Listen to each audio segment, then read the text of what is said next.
I'm Mary, 32 female.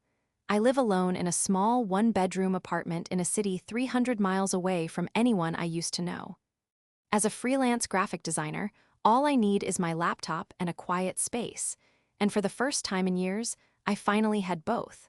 This apartment was meant to be my sanctuary, the place my abusive ex-husband, Ethan, could never find. But I learned that you can't escape a monster when your own family gives him the map. Before this story unfolds, I'd love to connect with you. Please let me know in the comments where you're watching from and what time it is in your corner of the world. It's amazing to see how far these stories can travel. The silence was the first thing I noticed. For 6 weeks, my life had been governed by a profound, almost jarring lack of noise. There was no heavy tread of angry footsteps on the floorboards, no sound of a fist hitting a wall, no low, menacing voice telling me how worthless I was.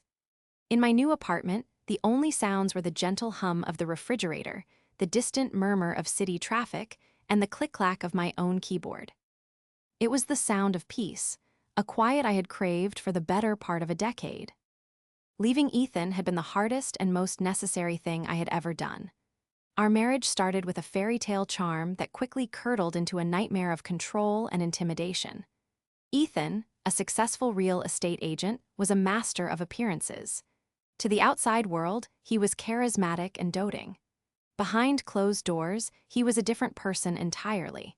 He never left marks where people could see them, but the bruises on my soul were deep and purple. He controlled my finances, isolated me from my friends, and chipped away at my self-worth until I felt like a ghost in my own life. The escape was meticulously planned with my best friend, Sarah. Over hushed phone calls and secret emails, we orchestrated my departure. While Ethan was on a 3-day business trip, I packed 2 suitcases with the essentials, took the cash I had been secretly stashing for over a year, and left. I didn't leave a note. There was nothing to say that hadn't already been screamed or sobbed. My destination was a city where I knew no one, a place where I could be anonymous. Finding an apartment had been the biggest hurdle. With a credit history deliberately sabotaged by Ethan and no rental history of my own, no landlord would take a chance on me.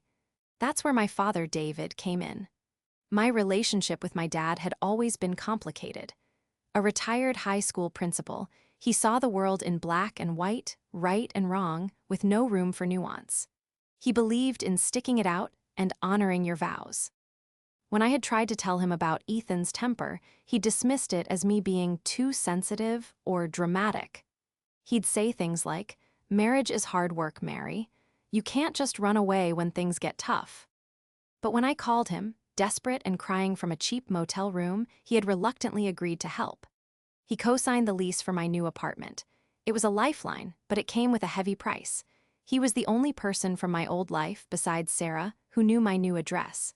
I made him swear on my mother's memory that he would never, ever share it with anyone, especially not Ethan. "Of course I won't," he had said, his voice laced with a familiar tone of paternal impatience. "Just stop all this melodrama and get your life together." Those first 6 weeks were a rebirth. I found a small, sun-drenched apartment in a secure building with a friendly landlord, a woman named Mrs. Gable.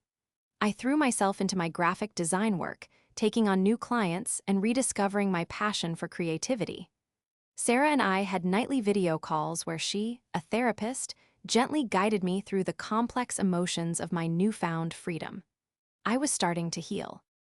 I bought a new set of dishes, a ridiculously fluffy bath mat, and a potted plant I named Hope. Every small act of domesticity was an act of rebellion, a reclamation of my life. I was slowly unlearning the constant state of high alert I had lived in for so long. I no longer flinched at the sound of keys in a lock or a car door slamming outside. I started taking walks in the nearby park, savoring the simple pleasure of being alone and unafraid. The city was a blur of new faces, none of whom knew the frightened woman I had been. Here, I was just Mary, the quiet graphic designer in apartment 4B. My father called once a week. The conversations were always strained. He never asked about how I was feeling or if I was safe. Instead, he'd ask if I'd come to my senses yet, and when I was planning to stop this silly charade and go back to my husband. Each call was a reminder that in his eyes, I was the problem. I was the one who had failed, not Ethan. I kept the calls brief, offering non-committal answers and changing the subject whenever he brought up my marriage. I told myself it was a small price to pay. For his help with the apartment, he was from a different generation, I reasoned. He just didn't understand. One Friday afternoon, I was finishing up a logo design for a client, feeling a rare sense of accomplishment. The sun was streaming through my window, casting a warm glow on Hope, who seemed to be thriving. I had plans to order takeout, watch a movie, and revel in the glorious solitude of my safe haven. I felt a flicker of genuine happiness, a feeling that had been a stranger for so long. The illusion of safety was perfect. It was a carefully constructed world built on a foundation of secrecy and distance. I truly believed I was finally free. I believed the locks on my door were strong enough to keep the past out. What I didn't understand was that the greatest danger wasn't a locked door, but a trusted person with a key. The knock came at 7:14 p.m. It wasn't a polite tap or a friendly rap. It was a heavy, insistent pounding that vibrated through the cheap wood of the door. 3 solid thuds, a pause, then 3 more. Bam, bam, bam. My heart instantly seized in my chest, a cold, familiar dread washing over me. In my old life, that sound had always been a prelude to a storm. It was Ethan's knock, the sound he made when he had been drinking or when a deal had fallen through. It was the sound of impending rage. My first thought was that I was being irrational. It couldn't be him. It was impossible. This was my secret place, my fortress. It was probably just a neighbor or a delivery driver at the wrong address. I tried to force my racing heart to slow down, taking a shaky breath. I crept towards the door, my bare feet silent on the hardwood floor. I reached for the peephole, my hand trembling so much it took 2 tries to steady my eye against the cool metal.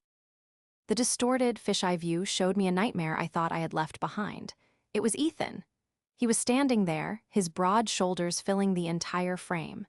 He was wearing the expensive gray coat I had bought him for his last birthday. His face was set in a grim, determined line, but I could see the fury simmering in his eyes, even through the tiny lens. He knew I was in there. He looked directly at the peephole as if he could see me, a chilling smirk playing on his lips. "Mary," he boomed, his voice muffled but unmistakable. "I know you're in there. Open the door. We need to talk." My blood ran cold. The air in my lungs turned to ice. I stumbled backward, my hand flying to my mouth to stifle a scream. Panic, raw and absolute, clawed at my throat. This wasn't happening. It was a dream, a hallucination brought on by trauma. But the pounding started again, harder this time, more frantic. Bam, bam, bam, bam.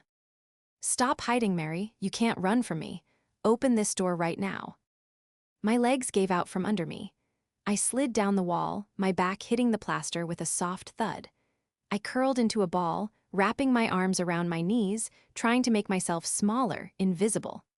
My carefully constructed world, my fragile sanctuary, was shattering around me. The silence I had cherished was gone, replaced by the sound of my own ragged, terrified breaths and the relentless assault on my door. How? The question screamed in my mind, a frantic, looping cry. How did he find me? Only 2 people on earth knew this address, Sarah and my father. Sarah would die before she betrayed me. She had seen my bruises, held me while I cried, and helped me plan my escape.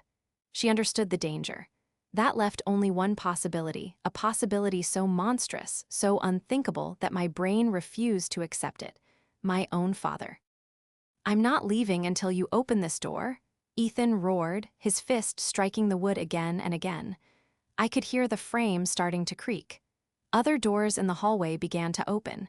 I could hear the muffled voices of my neighbors. "What's going on?" someone asked. Ethan's tone shifted instantly. The rage was replaced by a smooth, concerned voice, the one he always used for public consumption. "It's all right, everyone," he called out. "Just a little disagreement with my wife. She's being a bit emotional." The word wife was a dagger in my gut. I wasn't his wife anymore. I had left. I was free. But he was here, erasing my new reality with a single word, painting me as the hysterical woman and him as the concerned husband. I could hear a neighbor, a man from down the hall, say, Maybe you should give her some space, pal. I appreciate your concern, Ethan said, his voice dripping with false sincerity, but this is a private family matter. She just needs to listen to reason. The pounding stopped. For a moment, a sliver of hope pierced through my terror. Maybe he was giving up. Maybe he was leaving. But then I heard a new sound, the jingle of keys and then the scrape of metal against metal as he tried a key in my lock. My heart stopped. Had he somehow gotten a key? The lock didn't turn. He jiggled it, grunting in frustration. My mind was a why. RL wind of terror. I was trapped. He was on the other side of a single door, a door that felt terrifyingly flimsy. I scrambled away from it, crawling on my hands and knees towards the living room, my phone clutched in my hand. My fingers felt like clumsy, useless sausages as I tried to dial 911. My vision was tunneling, black spots dancing in front of my eyes. The floor felt like it was tilting beneath me. Then came the final sound that broke me. It was Ethan's voice, no longer yelling but low and menacing, pressed right against the door. "You can't hide forever, Mary. I will always find you." That was it. The last thread of my composure snapped. A wave of dizziness washed over me, and the world dissolved into a meaningless blur of light and shadow. The panic was too much. The betrayal was too deep. My body, pushed beyond its limit, simply shut down. I collapsed onto the floor, the phone slipping from my grasp, my last conscious thought a single, agonizing question: why?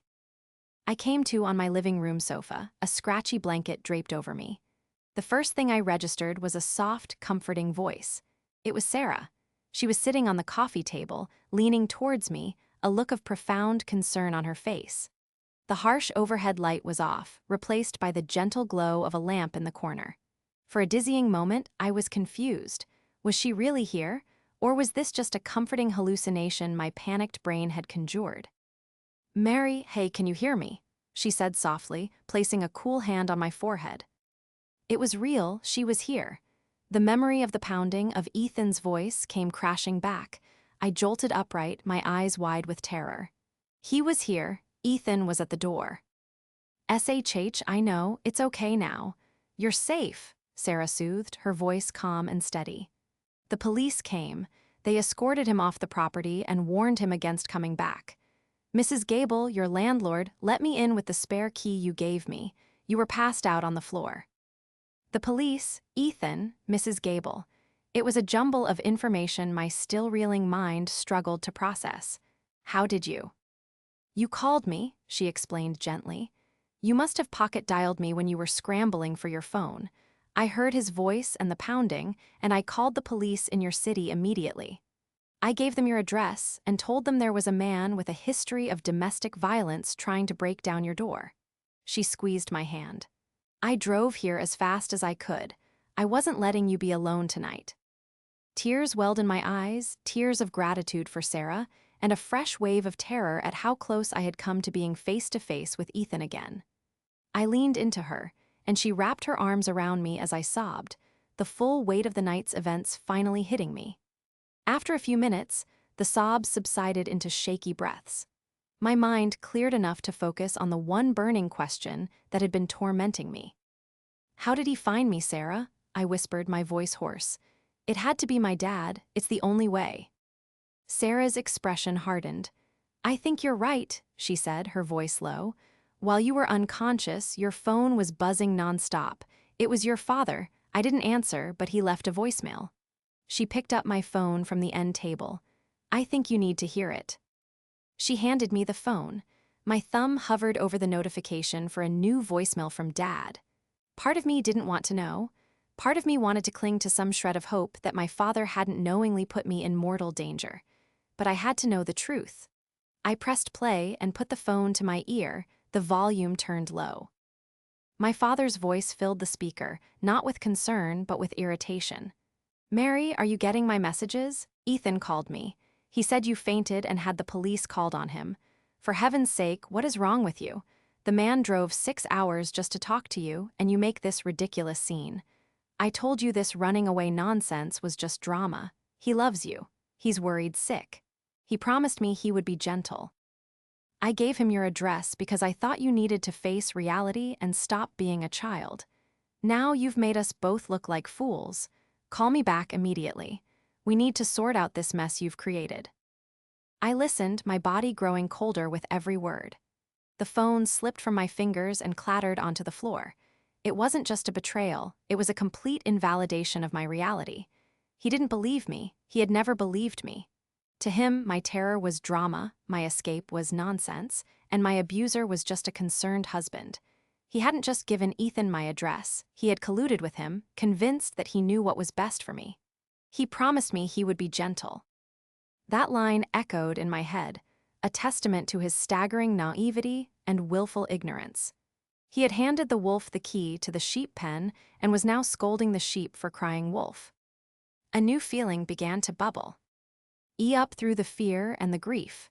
It was a slow, hot burn of anger. Not the explosive, out-of-control anger that Ethan specialized in, but a cold, focused rage.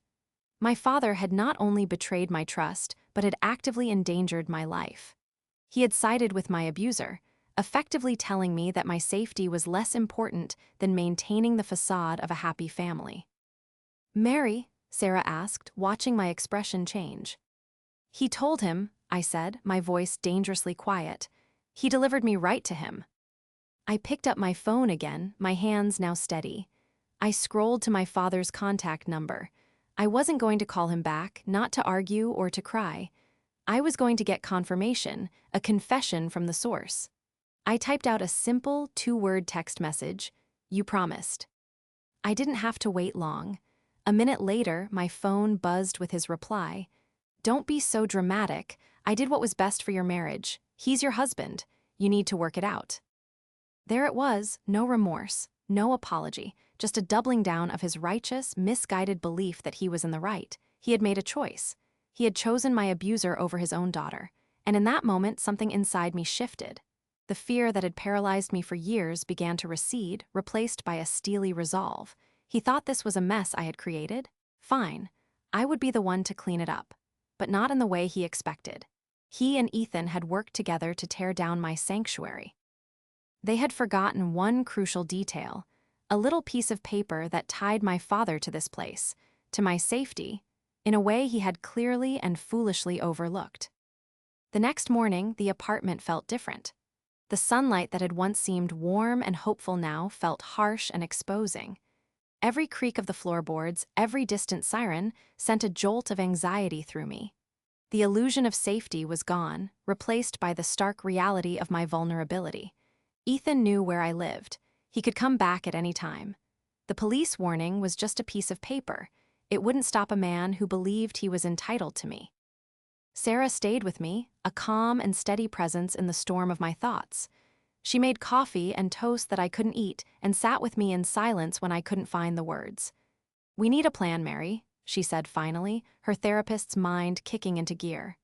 "First things first, you need a restraining order, and you need to move. This place isn't safe anymore." She was right, of course. But the thought of moving again, of uprooting the fragile life I had just begun to build, was overwhelming. It felt like a defeat. It meant Ethan had won. He had successfully chased me out of my home once again.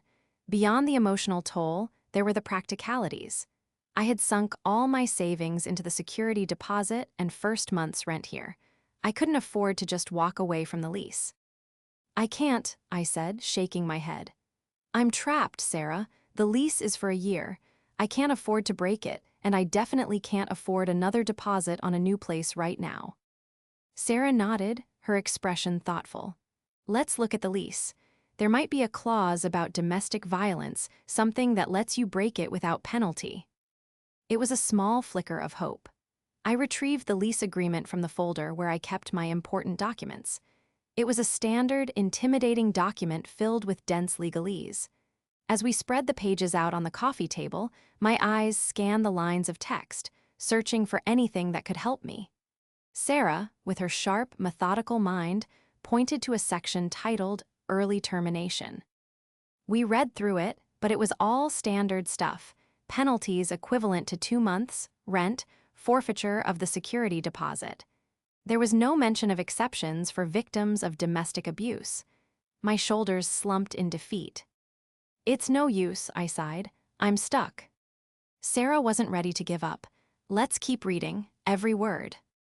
We continued to pore over the document, and that's when my eyes landed on something I had completely forgotten about, something that made my breath catch in my throat. It was the signature page. There were 2 signatures at the bottom under the tenant section, mine, and below it, my father's, David, listed as co-signer guarantor. Seeing his name there, in his familiar, sloping handwriting, sent a fresh wave of anger through me. He had put his name on this document, vouching for me, and then he had been the one to violate the very safety this lease was supposed to provide. I was about to crumple the paper in my hand when Sarah put her hand on my arm. "Wait," she said, her eyes narrowed in concentration. She pointed to a paragraph on the preceding page, a section titled Responsibilities of Tenants and Guarantors. She read a line aloud. "All parties listed as tenant and/or guarantor are jointly and severally liable for upholding all terms of this lease, including but not limited to the covenant of quiet enjoyment and ensuring the safety and security of the premises." I looked at her confused. What does that even mean? Covenant of quiet enjoyment. "It's a standard term in leases," Sarah explained, a spark of excitement in her voice. "It means a tenant has the right to enjoy their rental property without disturbances. A landlord has to ensure that. But this lease is interesting. It extends that responsibility to the guarantor. It says your father is legally responsible for ensuring the safety and security of the premises." A light went on in my mind. It was faint at first, then brighter. "So, when he gave Ethan my address, he actively and directly violated a term of the lease he co-signed," Sarah finished, a slow smile spreading across her face. "He breached the contract. He personally dismantled the safety and security of the premises by sending your abuser to your front door." We both fell silent, the enormity of this discovery settling over us. It was more than just a moral failing, it was a legal one. My father, in his arrogant belief that he knew best, had forgotten the fine print. He had forgotten that his signature wasn't just a favor, it was a binding legal promise. A promise to ensure my safety in this very apartment. A promise he had shattered. "What can I do with this?" I asked, my voice trembling with a mixture of hope and fury. "This is your leverage, Mary," Sarah said, her tone firm. "You're not the one who broke the lease, he is. This gives you power. You can talk to your landlord, Mrs. Gable. You can explain the situation. A landlord doesn't want liability issues or police showing up at their property. Your father's actions have put her in a difficult position, too." The gears in my mind started turning, moving past the fear and into the realm of strategy. For the first time since the pounding on my door, I felt a flicker of control. My father had treated me like a dramatic child who needed to be managed. He had dismissed my legitimate fears and put his own judgment above my well-being. He thought he was immune to the consequences of his actions, dispensing his patriarchal wisdom from a safe distance. But he had made a mistake. He had signed his name. He had tied himself to my fate in a way he never anticipated. He wanted me to face reality. I was about to introduce him to a reality he had conveniently ignored, the reality of legal accountability. The anger that had been simmering inside me had now cooled into a hard, clear purpose. Fear was still there, a constant hum beneath the surface, but it no longer paralyzed me. It was fuel. For years, I had been a victim of Ethan's control and my father's dismissiveness. I had been made to feel small, irrational, and powerless. Now, holding the lease agreement in my hand, I felt anything but. That document was no longer a chain holding me in a place of fear. It was a weapon. My first step was to talk to my landlord. Mrs. Gable was an older woman, a widow who managed the small apartment building herself. She was kind but no nonsense, and I was nervous about how she would react. I worried she would see me as a liability, a troublemaker bringing drama to her quiet building. With Sarah by my side for moral support, I went down to her first-floor apartment and knocked on her door. I explained everything, my voice shaking at first, but growing stronger as I laid out the facts. I told her about my escape from Ethan, about the secret I had entrusted to my father, and about the terrifying events of Friday night. I showed her the police report number Sarah had gotten for me. Finally, I showed her the lease, pointing to my father's signature and the clause about his responsibility for the safety and security of the premises. My father, the co-signer on my lease, intentionally sent my abuser to your property, to my door, I said, my voice clear and steady. He knowingly and willfully violated the terms of the contract he signed with you, and in doing so, he has made this apartment unsafe for me. I can no longer live here. Mrs. Gable listened intently, her brow furrowed in concentration. She took the lease and read the clause herself, her lips moving silently. When she looked up, her expression was not one of annoyance, but of grim understanding mixed with a healthy dose of professional concern. "This is highly irregular," she said, her voice firm, "and completely unacceptable. The safety of my tenants is my highest priority. For a guarantor to actively compromise that safety is a flagrant breach of contract." She looked at me, her eyes softening with sympathy. "I am so sorry this happened to you, dear. No one should have to feel unsafe in their own home." The validation in her voice, the simple act of being believed, brought tears to my eyes. "So what can we do?" I asked, wiping my eyes. "I can't afford to pay the penalty for breaking the lease." "You won't be breaking the lease," Mrs. Gable stated, tapping a finger on my father's signature. "He is. Your co-signer's actions have rendered the contract null and void from a safety standpoint. Here is what we are going to do. You will be released from your lease immediately, with no penalty. I will refund your full security deposit and the prorated rent for the rest of the month. The only condition is that I need a written statement from you detailing the events, which I will keep for my records in case your ex-husband or your father decides to cause any more trouble." I was stunned. It was more than I could have ever hoped for, but Mrs. Gable wasn't finished. "Furthermore," she continued, her voice turning to steel, "your father, as the co-signer who breached the contract, will be held liable for the costs I incur due to this situation. That includes the cost of changing the locks on this unit, the cost of relisting the apartment, and any lost rent until I can find a new tenant, up to 2 months, as per the standard early termination penalty. I will be sending him a bill, along with a letter from my attorney explaining his legal liability in this matter. He co-signed to guarantee the financial terms. He will now be held to the safety terms he so carelessly ignored." I was speechless. This quiet, unassuming landlord was a force to be reckoned with.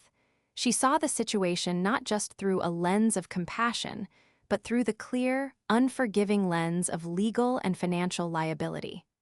My father's name was on the line, and she was going to hold him to it. With a plan in place, Sarah and I spent the rest of the day in a flurry of activity. Sarah helped me find a new apartment in a different part of the city, a unit in a large, modern building with a 24/7 doorman, security cameras, and key fob entry. It was more expensive, but with my deposit being returned and my father about to unknowingly cover the costs of my escape, it was manageable. I signed the new lease that very afternoon. Next, I went to the courthouse and filed for a temporary restraining order against Ethan, using the police report from Friday night as evidence. The judge granted it without hesitation. The order stipulated that he could not come within 500 feet of me, my home, or my place of work, which, since I worked from home, meant he couldn't come near my building. The final piece of the plan involved my father. I could have just let him receive the letter from Mrs. Gable's attorney, but that didn't feel like enough. He needed to understand the full consequences of his actions, not from a lawyer, but from me. He had refused to listen to my words when I was pleading for help. Now, he would listen to my words as I dictated the terms of his accountability. Sarah and I planned a phone call for the next evening. It wouldn't be a negotiation. It would be an education. A lesson in liability, taught by the daughter he had so profoundly underestimated. The phone felt heavy in my hand. Sarah sat across from me at the small kitchen table, giving me a reassuring nod. I had spent the day packing my life into boxes again. It was exhausting and emotionally draining, but with every item I wrapped in paper, I felt a sense of purpose. This wasn't a retreat, it was a strategic relocation. I took a deep breath and dialed my father's number. He answered on the second ring, his voice brisk and impatient. "Mary, finally. I trust you've had time to think things over and are ready to apologize to Ethan." The sheer audacity of his opening statement sent a jolt of ice-cold resolve through my veins. The nervous tremor in my hand vanished. "No," I said, my voice calm and even. "I'm not calling to apologize. I'm calling to inform you of the consequences of your actions." There was a pause on the other end. "Consequences? What are you talking about? The only consequence I see is that you've embarrassed this family with your theatrics." My theatrics involved my abusive ex-husband attempting to break down my door, causing me to collapse from a panic attack, and requiring a police intervention, I stated, each word precise and deliberate. "An event that happened only because you gave him my address. You violated my trust and you put my life in danger." "Oh, stop being so dramatic," he scoffed, his voice rising. "I talked to Ethan. He was worried. He wouldn't have hurt you.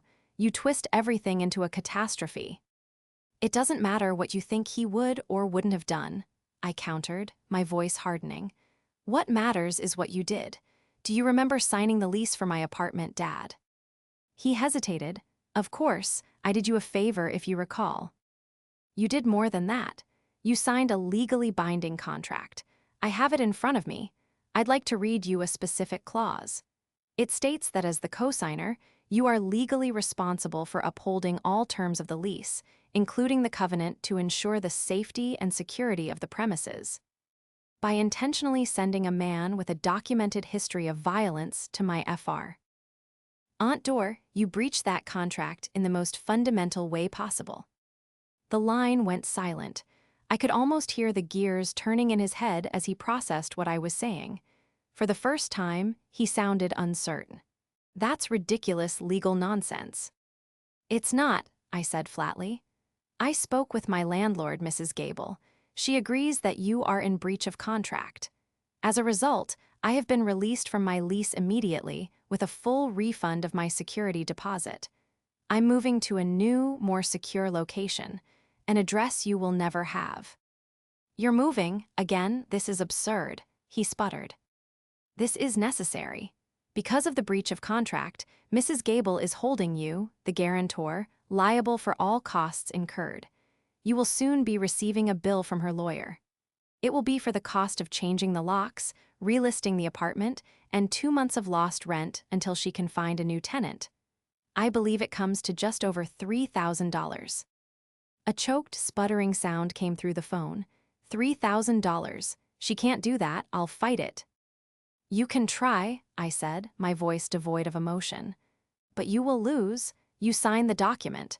Your text messages to me confirm you intentionally gave Ethan the address. You have no legal standing. You broke the promise you made to me, and you broke the contract you signed with her. This is the price of your betrayal." He was quiet for a long time. The bluster and arrogance were gone, replaced by a stunned silence. I imagined him in his perfectly ordered study, surrounded by books and accolades from his long career as a principal, a man who was always in control, always the authority figure. And I had just stripped him of that authority using the fine print of a contract he hadn't bothered to read. "Mary," he began, his voice finally breaking. I was just trying to help. I thought your place was with your husband." "You weren't trying to help me," I said, the long-suppressed pain of a lifetime of his dismissiveness rising to the surface. "You were trying to enforce your version of reality, a world where marriages are perfect and daughters are obedient. You refused to see the truth because it was messy and it didn't fit your worldview. You chose Ethan's comfortable lies over my terrifying truth. You have to live with that choice." I could hear his breathing, ragged and heavy. He was finally, truly hearing me, not as a dramatic child, but as an adult who was holding him accountable. "There's something else," I continued, my voice low. "Ethan now has a restraining order against him. If he comes near me again, he will be arrested. The family you were so desperate to keep intact is gone. It was gone a long time ago, but you refused to see it. The financial cost is $3,000. The emotional cost, That's an unpayable debt you owe me." I didn't wait for a response. There was nothing more to say. I ended the call, placing the phone gently back on the table. A profound, aching sadness washed over me, but it was mingled with a sense of liberation. I had stood up to him. I had spoken my truth, not with screams or tears, but with cold, hard facts. I hadn't just escaped Ethan, I had escaped the long shadow of my father's judgment. The confrontation was over. Now, it was time to build a life where I was the only one with the authority to decide who was allowed through my door. The weeks that followed were a blur of pragmatic action. Moving into the new apartment was different from the first time. There was no sense of frantic escape, but rather one of deliberate construction. The building's security was a balm to my frayed nerves. The doorman, a friendly man named George, quickly learned my name and would greet me with a warm smile. The solid click of the heavy lobby door closing behind me was a comforting sound. This place wasn't just a sanctuary, it was a fortress. Sarah was my rock through it all. She helped me unpack, organize, and turn the new, empty space into a home. We painted the living room a calming shade of sage green and hung curtains that let in the morning light. I bought another houseplant, a sturdy snake plant that Sarah joked was unkillable and fiercely independent, just like me. I named it David, as a private, ironic joke. As promised, my father received a sternly worded letter and a bill from Mrs. Gable's attorney. He called me once after getting it, his voice a bewildered mix of anger and defeat. He tried to argue, to rationalize, to make me feel guilty for the financial mess. I didn't engage. "This is between you and Mrs. Gable," I said calmly. "You signed the contract. You are responsible for the consequences." He ended up paying the full amount. The thought of a legal battle and the potential public airing of his poor judgment was clearly more than he was willing to risk. We haven't spoken since. The silence between us is vast and deep. I don't know if our relationship can ever be repaired, but I know that for my own well-being, I can no longer allow him to be a person who holds any power over my life or my safety. He made his choice, and I have made mine. Ethan, true to form, attempted to violate the restraining order once.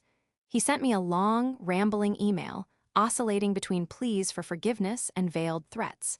It was a classic manipulation tactic, designed to draw me back into his orbit.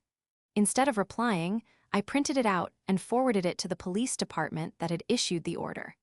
They paid him a visit and warned him that another violation would result in his immediate arrest. I haven't heard from him since. The silence from his end is the most profound peace I have ever known. My business has begun to flourish. Freed from the constant stress and fear, my creativity has returned in full force. I've taken on larger projects, built a professional website, and my client base is growing steadily. The financial independence I'm building, dollar by dollar, is a powerful thing. It's a foundation made of my own talent and hard work, one that no one can co-sign or take away. Healing is not a straight line. There are days when a loud noise in the hallway makes me jump, or a dream leaves me with a lingering sense of dread. But those moments are becoming fewer and farther between. I am in therapy with a professional Sarah recommended, and I am slowly, carefully unpacking the years of trauma.